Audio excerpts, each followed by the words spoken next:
रोहन एक delivery boy है जो हर रोज़ कुछ पैकेट्स डिलीवर करता है। उसके सामने सबसे बड़ी मुश्किल ये आती है कि वो लोगों के नाम याद नहीं रख सकता जिधर उसको पैकेट्स डिलीवर करने हैं, जिसका सॉल्यूशन उसने लोगों के एड्रेस यूज़ करके निकाला। अब वो क्या करता है कि वो एक एड्रेस ले लेता है जिधर उसको पैकेट डिलीवर करना है और उस इनिशियल एड्रेस की मदद से वो बाकी पैकेट्स डिलीवर करता चला जाता है। अब यही काम सी प्रोग्रामिंग में पॉइंटर्स करते हैं।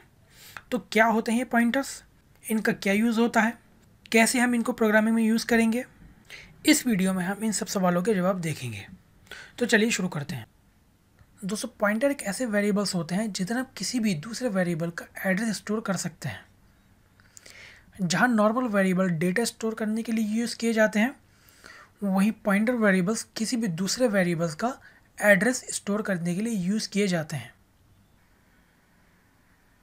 मान लेते हैं जॉन एक नॉर्मल वेरिएबल है जिसका एड्रेस 10010 है और उसकी एक वैल्यू मान लेते हैं 100। वहीं ptr एक पॉइंटर वेरिएबल है जिसको हम यूज़ कर सकते हैं जॉन का एड्रेस स्टोर करने के लिए।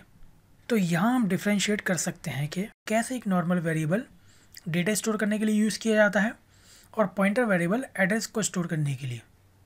तो चलिए इनको देखते हैं कैसे हम इनको प्रोग्रामिंग में यूज़ कर सकते हैं, जिसको हम 3 स्टेप की मदद से समझेंगे। एक नॉर्मल वेरिएबल को डिक्लेयर करने का सिंटैक्स कुछ ऐसा होता है: डेटा टाइप और उसके बाद वेरिएबल का नाम।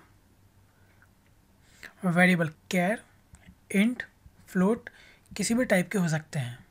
वहीं पॉइंटर वेरिएबल्स कुछ इस तरह से डिक्लेयर किए जाते हैं: डेटा टाइप और उसके बाद पॉइंटर का नाम, और पॉइंटर के नाम से पहले एक एस्ट्रिक सिंबल। और ये एस्ट्रिक सिंबल ही है जो पॉइंटर वेरिएबल और नॉर्मल वेरिएबल के डिक्लेरेशन को डिफ्रेंशिएट करता है। नॉर्मल वेरिएबल की तरह ये भी कैर, इंट, फ्लोट टाइप के हो सकते हैं। तो पहले स्टेप में हमने सिंपली ये देखा कि कैसे हम पॉइंटर वेरिएबल को डिक्लेयर करते हैं। तो अब चलते हैं सेकंड स्टेप की तरफ। वेरिएबल डिक्लेयर करने के बाद हमें ये देखना है कैसे हम पॉइंटर वेरिएबल में दूसरे वेरिएबल का एड्रेस स्टोर कर सकते हैं। एक इंट टाइप का वेरिएबल जिसको एक नाम दे देते हैं जॉन डिक्लेयर कर लेते हैं और उसको एक वैल्यू भी असाइन कर देते हैं। इंट टाइप का पॉइंटर वेरिएबल भी डिक्लेयर कर लेते हैं जिसको हमने स्टेप 1 में समझा। अब हमें ये समझना है कैसे हम पॉइंटर वेरिएबल के अंदर जॉन का एड्रेस स्टोर करें। तो ये करने के लिए हमें यूज़ करना होगा एम्परसेंड सिंबल। तो ये सिंबल जिस वेरिएबल के नाम से पहले यूज़ किया जाता है तो हमें उस वेरिएबल का एड्रेस मिल जाता है। जॉन के पहले एम्परसेंड लगाने से हमें जॉन का एड्रेस मिल जाएगा और अब हम इसको कॉपी कर सकते हैं अपने पॉइंटर वेरिएबल में। और ऐसा करते ही अब हमारा पॉइंटर वेरिएबल पॉइंट कर रहा है जॉन पर, क्योंकि उसके पास जॉन का एड्रेस है। तो ये हो जाता है हमारा स्टेप नंबर 2। तो अब तक के स्टेप्स में हमने सीखा कि कैसे हम एक पॉइंटर वेरिएबल को डिक्लेयर कर सकते हैं और कैसे किसी और वेरिएबल का एड्रेस पॉइंटर में स्टोर कर सकते हैं। तो चलते हैं थर्ड और फाइनल स्टेप की तरफ। एक नॉर्मल वेरिएबल जो कि जॉन है 2 प्रॉपर्टीज़ कंटेन करता है। पहले कि उसके पास एक डेटा है और दूसरा उसके पास एक एड्रेस है। वहीं एक पॉइंटर कितनी प्रॉपर्टीज़ कंटेन करता है, इसको देखते हैं। पॉइंटर ptr प्रिंट करने पर हमें उसकी वैल्यू मिल जाती है जो है जॉन का एड्रेस। वहीं $ptr प्रिंट करने पर हमें मिल जाता है पॉइंटर का एड्रेस। अब अगर हमें ये देखना है कि पॉइंटर जिधर पॉइंट कर रहा है उसकी वैल्यू क्या होगी, तो वो हम कैसे पता लगाएंगे। तो पॉइंटर अभी पॉइंट कर रहा है जॉन पर क्योंकि उसने जॉन का एड्रेस स्टोर किया हुआ है। तो वो वैल्यू हम पता लगा सकते हैं एस्ट्रिक ऑपरेटर यूज़ करके, जिसको डीरेफरेंसिंग ऑपरेटर भी कहते हैं। पॉइंटर के नाम से पहले एस्ट्रिक यूज़ करने पर हम वो वैल्यू पता लगा सकते हैं जहां हमारा पॉइंटर पॉइंट कर रहा है। एस्ट्रिक ptr प्रिंट करने पर हमें मिल जाती है वैल्यू 10।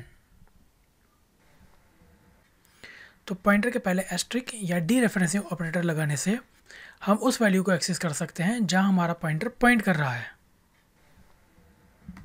तो इस डीरेफरेंसिंग ऑपरेटर को यूज़ करके हम वैल्यू को एक्सेस करने के साथ साथ मैनिपुलेट भी कर सकते हैं। मैनिपुलेट कैसे करते हैं, इसको देखते हैं।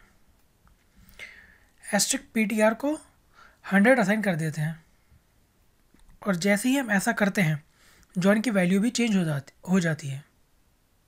जॉन की वैल्यू अब प्रिंट करने पर हमको मिलती है 100, जो कि पहले थी 10। तो हमने देखा कैसे हम डीरेफरेंसिंग ऑपरेटर को यूज़ करके वैल्यू को एक्सेस करने के साथ साथ मैनिपुलेट भी कर सकते हैं।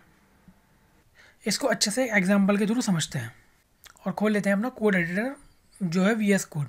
अपने VS कोड में आ जाते हैं और सबसे पहले एक इंट टाइप का जॉन वेरिएबल डिक्लेयर कर लेते हैं और उसको एक इनिशियल वैल्यू असाइन कर लेते हैं 10।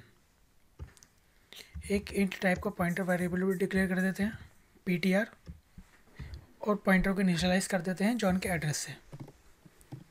तो अब पॉइंटर PTR जॉन पर पॉइंट कर रहा है और इसको ऐसा भी कह सकते हैं हमने जॉन का एड्रेस कॉपी कर दिया है पॉइंटर PTR में।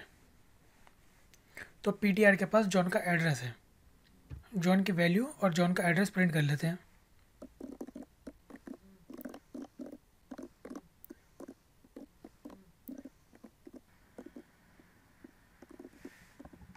जॉन का एड्रेस प्रिंट कराने के लिए हमें यूज़ करना होगा एम्परसेंट ऑपरेटर। तो जॉन के नाम से पहले हमें एम्परसेंट ऑपरेटर लगाना है। इसको सेव कर देते हैं और रन कर लेते हैं। तो आप देख सकते हैं वैल्यू ऑफ जॉन 10 है, एड्रेस ऑफ जॉन 642296 है। वैल्यू ऑफ पॉइंटर और एड्रेस ऑफ पॉइंटर भी देख लेते हैं।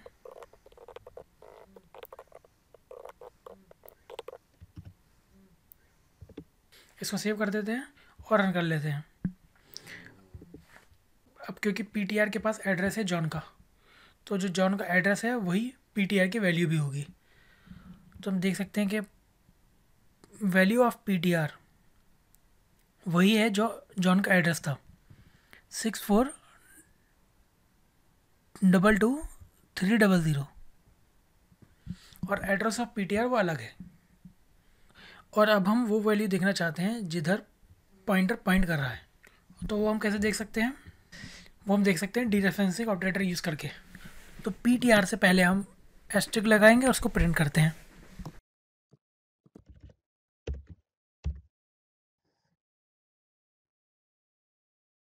सेव करके इसको प्रिंट करते हैं। वो वैल्यू आ जाती है 10। तो अब एस्टेरिस्क ऑपरेटर को यूज़ करके हमने वो वैल्यू एक्सेस कर ली जहाँ पॉइंटर पॉइंट कर रहा है। अब एस्टेरिस्क ऑपरेटर को यूज़ करके ही हम वो वैल्यू भी उस वैल्यू को मैनिपुलेट भी कर सकते हैं जिधर हमारा पॉइंटर पॉइंट कर रहा है। तो हम एस्टेरिस्क PTR लिखेंगे और इसको वैल्यू असाइन कर देंगे 100। अब अगर हम जॉन की वैल्यू को प्रिंट कराते हैं तो हमारी जॉन की वैल्यू 10 से चेंज होकर 100 हो जाती है। कोड को सेव करना है और रन करना है और हम यहाँ आउटपुट विंडो में देख सकते हैं कि वैल्यू ऑफ जॉन 10 से चेंज होकर 100 हो गई है। तो हमने देखा कैसे हम डीरेफरेंसिंग ऑपरेटर को यूज़ करके वैल्यू को एक्सेस करने के साथ साथ मैनिपुलेट भी कर सकते हैं। इस वीडियो में हमने पॉइंटर को 3 स्टेप्स में समझा। पहले स्टेप में हमने पॉइंटर का डिक्लेरेशन देखा, जिसमें हमने देखा कैसे एक पॉइंटर वेरिएबल का डिक्लेरेशन नॉर्मल वेरिएबल से अलग होता है। सेकंड स्टेप में हमने पॉइंटर का इनिशियलाइजेशन देखा, जिसमें हमने देखा कैसे हम किसी दूसरे वेरिएबल का एड्रेस पॉइंटर में स्टोर कर सकते हैं और उसके लिए हमने यूज़ किया एम्परसेंट ऑपरेटर। थर्ड और फाइनल स्टेप में हमने देखा कैसे हम उस वैल्यू को एक्सेस कर सकते हैं जिधर हमारा पॉइंटर पॉइंट कर रहा हो, जिसके लिए हमने यूज़ किया एस्टेरिस्क ऑपरेटर या डीरेफरेंसिंग ऑपरेटर। तो इस वीडियो में बस इतना ही। आने वाली वीडियोज़ में हम पॉइंटर को और अच्छे से समझेंगे। तो ये वीडियो अगर आपको पसंद आई है तो इसको लाइक करें और चैनल को सब्सक्राइब करना ना भूलें। Thanks for watching this video.